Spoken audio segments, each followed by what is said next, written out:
Chères étudiantes, chers étudiants, au cours de votre parcours scolaire, vous étiez certainement dans une situation où vous avez assimilé certaines connaissances plus facilement que d'autres. Il est fort probable que cela soit lié à votre style d'apprentissage.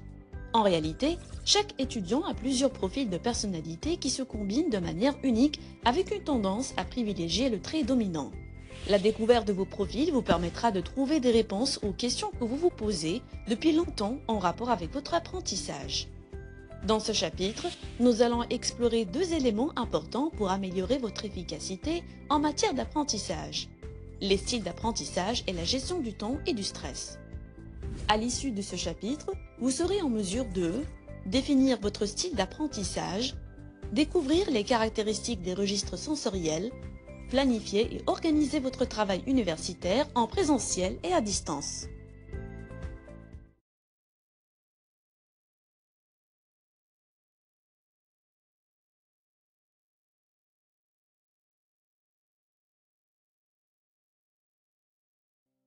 Commençons par comprendre le style d'apprentissage. Le style d'apprentissage est la manière dont chaque apprenant commence à se concentrer sur une information nouvelle et difficile, la traite et la retient. Chaque individu possède un style d'apprentissage unique qui lui est propre, favorisant l'assimilation et la rétention de l'information reçue. Le concept de style d'apprentissage nous amène à comprendre que chacun apprend à sa manière. Cela signifie que chaque individu a sa propre méthode pour comprendre et mémoriser les nouvelles connaissances, ce qui souligne l'importance du style d'apprentissage dans le processus d'apprentissage. Le style d'apprentissage peut avoir un impact significatif sur les résultats de l'apprentissage, car il influe sur la façon dont une personne perçoit et assimile l'information. En déterminant votre style d'apprentissage, vous augmenterez votre implication et vos chances de succès.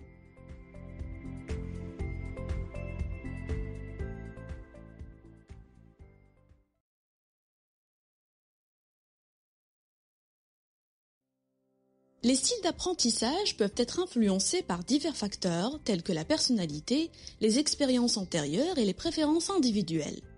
Pendant le processus d'apprentissage, nous utilisons différents canaux sensoriels pour filtrer l'information, connus sous le nom de filtre neurologique, également appelé VACOG, en raison de l'inclusion des registres sensoriels, visuels, auditifs, kinesthésiques, olfactifs et gustatifs. Selon la conception actuelle la plus courante, le style d'apprentissage est défini par la préférence sensorielle pour recevoir l'information, soit visuelle, auditive ou kinesthésique. Il est intéressant de noter que cette conception ne prend pas en compte les apprenants ayant des préférences olfactives ou gustatives. Cliquez sur chaque terme pour en apprendre davantage.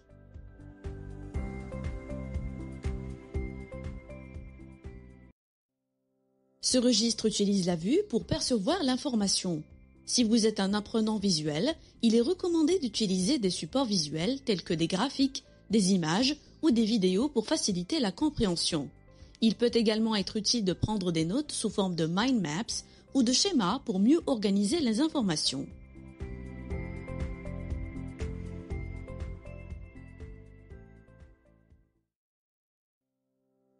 Ce registre utilise l'ouïe pour percevoir des informations.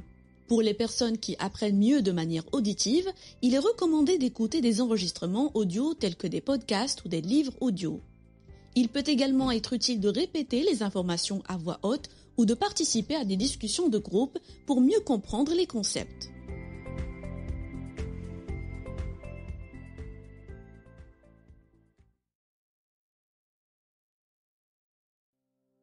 Ce type de modalité sensorielle se sert de la sensation tactile et du mouvement pour traiter l'information. Pour les personnes qui apprennent mieux de manière kinesthésique, il est recommandé de bouger pendant l'apprentissage, comme en dessinant ou en écrivant à la main. Il est également conseillé de manipuler des objets concrets ou de faire des expériences pour mieux comprendre les concepts.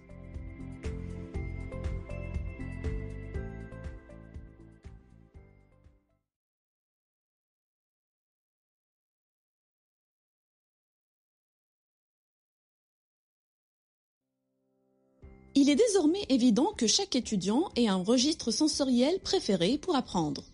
Nous avons ici 3 étudiants, Ahmed, Karim et Nawal.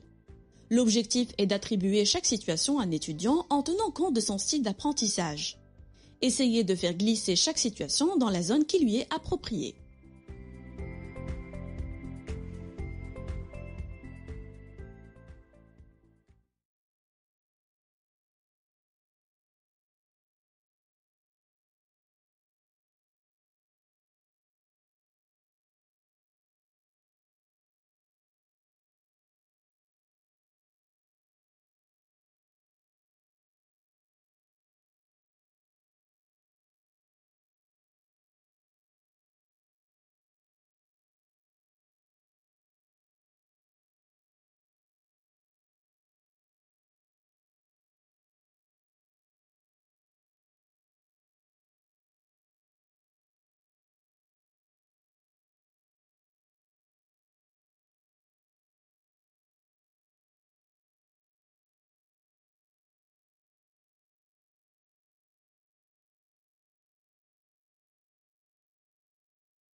Il est essentiel de comprendre que les individus ont des styles d'apprentissage différents, mais il est tout aussi important de noter que la plupart des apprenants ne se limitent pas à un seul style d'apprentissage.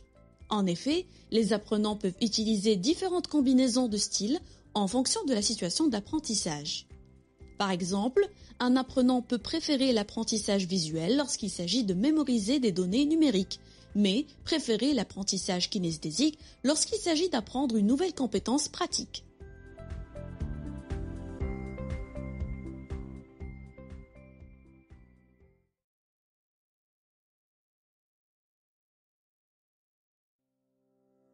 Il convient de noter que la découverte de votre style d'apprentissage préférentiel est un processus important qui peut vous aider à optimiser vos propres apprentissages. En identifiant votre style d'apprentissage préférentiel, vous pouvez déterminer la meilleure façon pour vous d'apprendre et ainsi améliorer votre compréhension et retenir davantage d'informations. Il est important de comprendre également que les autres peuvent avoir des styles d'apprentissage différents du vôtre, ce qui signifie qu'ils peuvent apprendre et résoudre des problèmes de manière différente. En comprenant les différents styles d'apprentissage, vous pouvez apprécier la diversité des approches et trouver des moyens de collaborer efficacement avec les autres. Cette diversité de styles ne signifie pas que certains styles sont meilleurs que d'autres. L'essentiel est de trouver ce qui fonctionne le mieux pour vous et d'utiliser cette connaissance pour apprendre de manière plus efficace.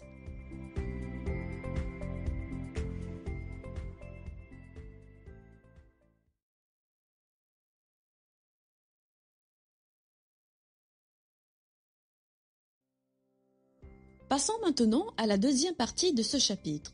Au cours de cette partie, nous aborderons la notion de la gestion du temps. Tout d'abord, il est important de comprendre que la perception du temps est subjective selon les individus. Cette perception est influencée par divers facteurs tels que le milieu de vie, la formation, les habitudes et le rythme de travail. En conséquence, la manière dont nous évaluons le temps peut être erronée, notamment en raison de comportements tels que la procrastination qui entravent une gestion efficace du temps.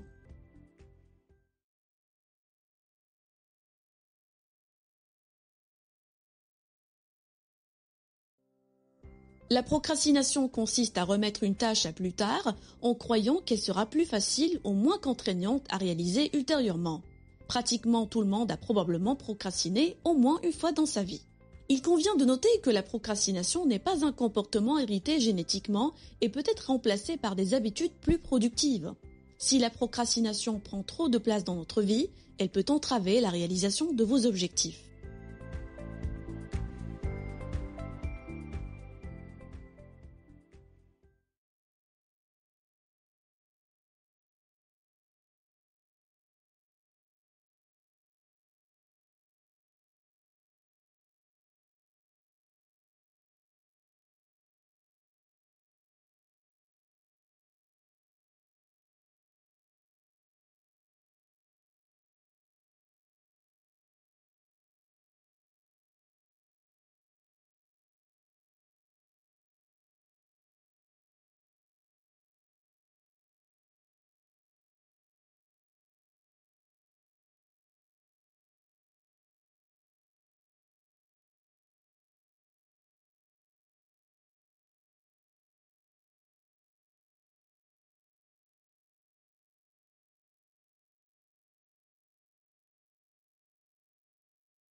Abordons à présent la procrastination en distinguant deux formes principales.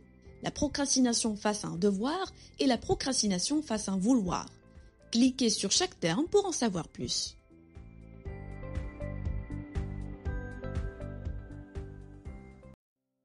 La procrastination face au devoir se réfère au fait de remettre à plus tard l'exécution de tâches importantes.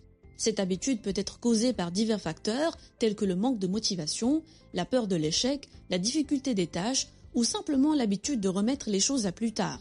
La procrastination face au devoir peut entraîner des conséquences négatives telles que des notes inférieures, des retards, des niveaux de stress élevés ou des répercussions sur la progression académique et les relations avec les professeurs et les pairs.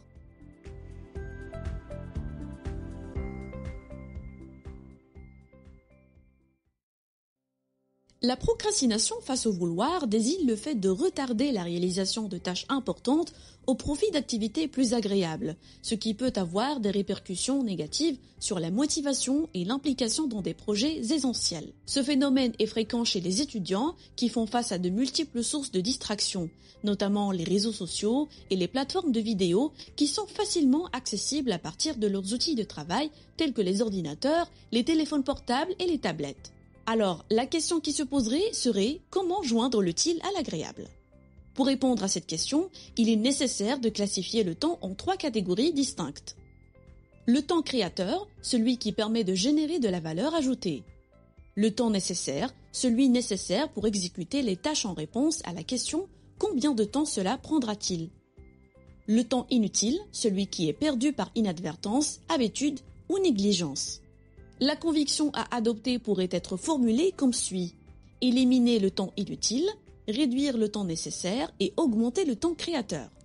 Cela vous permettra d'améliorer votre bien-être, de gagner en respect dans la société, d'obtenir des résultats satisfaisants dans votre vie personnelle, universitaire et professionnelle.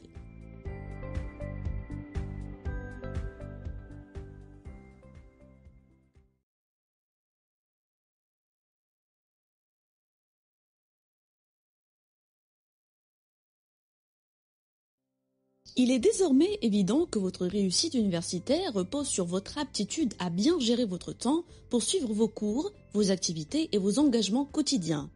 Pour y parvenir, vous devez suivre 3 étapes essentielles. Tout d'abord, évaluer les attentes de votre environnement universitaire dans lequel vous évoluerez, déterminer vos priorités et organiser votre travail de manière séquentielle. Cliquez sur chaque étape pour en savoir plus.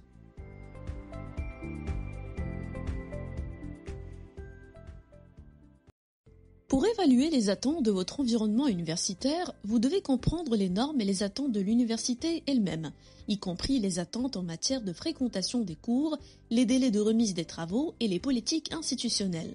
Les enseignants peuvent avoir des attentes spécifiques en matière de participation en classe, de qualité de travail et de participation à des projets de recherche. Il est également important de prendre en compte les attentes des autres étudiants en matière de collaboration, d'engagement dans des activités parascolaires et d'interaction sociale. En comprenant tous ces attentes, vous pourrez mieux vous intégrer dans la communauté universitaire.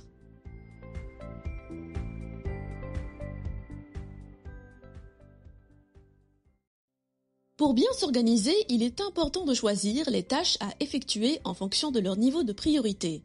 L'utilisation de la grille d'Eisenhower, un outil de gestion du temps populaire et efficace dans le monde entier, peut vous aider dans cette démarche. Cette grille vous permet de classer vos tâches en fonction de leur degré d'urgence et d'importance, en utilisant 2 axes distincts.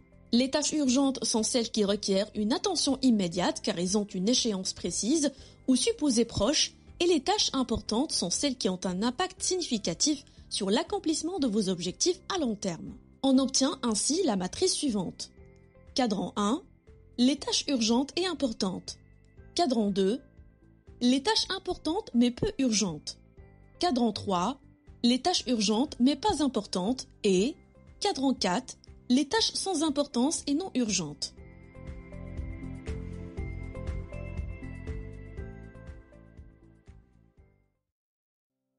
Qu'il s'agisse d'un travail en présentiel ou à distance, il est primordial de cerner les différentes tâches à faire. Ce savoir-faire s'appelle le séquençage. La méthode Pomodoro est une solution de gestion du temps développée par Francesco Cirillo dans les années 1980. Elle consiste à diviser la journée en plages de travail minutées. Simple à mettre en œuvre, mais ultra efficace en termes de productivité, la structure de base de la méthode Pomodoro est la suivante. Choisissez un objectif ou un travail à accomplir dans votre liste de tâches. Réglez votre minuteur Pomodoro. Travaillez pendant la durée définie. Lorsque le minuteur sonne, cochez cet intervalle de travail pour indiquer que vous l'avez réalisé. Après chaque session, faites une pause de 5 minutes. Après la 4e session, prenez une pause plus longue de 15 à 30 minutes. Remettez votre minuteur à zéro et répétez le processus. La méthode Pomodoro peut être adaptée pour une gestion personnalisée du temps, y compris pour travailler en groupe, ce qui peut améliorer la productivité et permettre d'atteindre les objectifs fixés.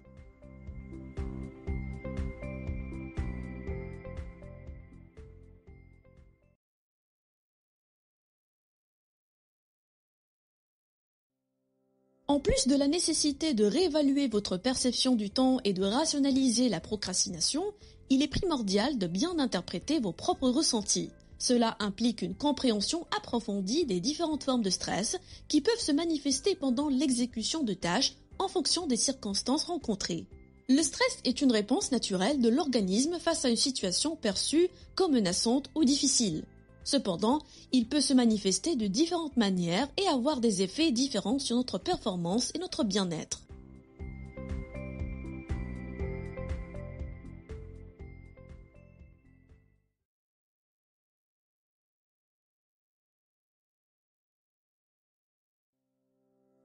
Maintenant, examinons les différentes formes de stress auxquelles un individu peut être confronté.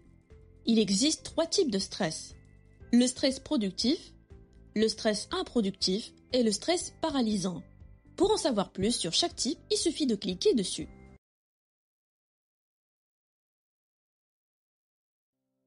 Le stress productif est un état de tension qui incite une personne à être plus productive et performante dans son travail. Cela peut se produire lorsqu'une personne a une échéance à respecter ou doit relever un défi important. Le stress productif peut aider une personne à rester concentrée et à prendre des décisions plus rapidement.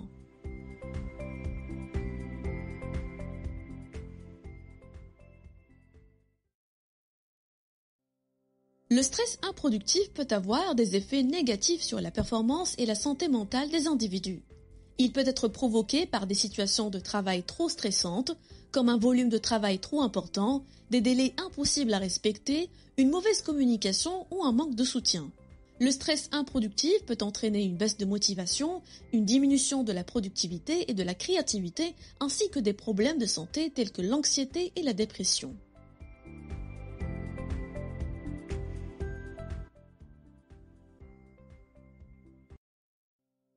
Le stress paralysant est un niveau de tension si élevé qu'il peut rendre une personne incapable d'agir ou de prendre des décisions. Cela peut se produire lorsque les demandes de travail sont trop élevées ou lorsque la personne se sent dépassée par les événements. Le stress paralysant peut entraîner une incapacité à se concentrer, une prise de décision difficile, des troubles du sommeil ou une fatigue mentale.